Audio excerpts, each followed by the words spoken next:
This is Molly and Jules with Michigan Mortgage. Today we're just going to talk about debt to income and how that affects the loan process and the pre-approval.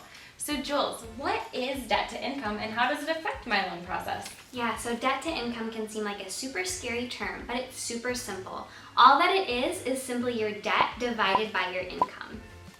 Wonderful. Now, how do we calculate that? What do debts look like? How do we calculate the income? Talk me through. Yeah, for sure. So for your debt, what we're going to take is we're going to take the liabilities that report against you on your credit, as well as any alimony or child support, separate maintenance, anything else that you pay where you might have a court order against it. Then we're also going to add that to your proposed monthly payment on the mortgage that we're trying to approve you for. Awesome. So utility bills, any type of cell phone bill, things like that, those don't count against my debt to income, right? Correct. Unless they report on your credit report, which most of the time they don't unless you self-report them. Awesome, good to know. Now, income. There's so many different forms of income I receive. After tax, before tax, what income do I use and how do you guys best determine that?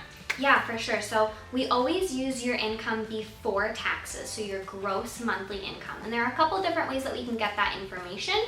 When you're getting pre-approved, typically we'll ask for pay stubs, W-2s. If you have funky income, if it's, fluctuates a lot, you work different hours every week, we may have to do a little bit more digging. We might have to get you to sign a borrower's authorization in order for us to contact your employer and see exactly how much a year you're estimated to make. Awesome, thank you. Now, what do I do if I really want to maximize my pre-approval? My goal is to get the dream home. How can I best decrease my debt to income to get that maximum pre-approval? Yeah, so that's a great question. A couple things just off the top of my head. One is credit score. The higher the credit score, the lower your interest rate can be. And your interest rate is going to play a part in exactly how much your estimated mortgage payment would be. The lower that is, the higher we can approve you for a home.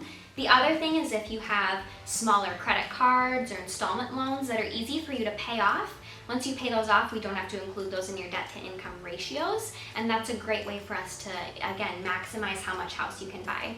Perfect. And I don't have to figure this all out on my own, right? These are a lot of numbers. Yes. I get to rely on you guys to walk me through that. Yes, for sure. You should contact your loan officer and they'll be able to tell you exactly what your debt to income ratio should look like and what exact amount you can be pre-approved for.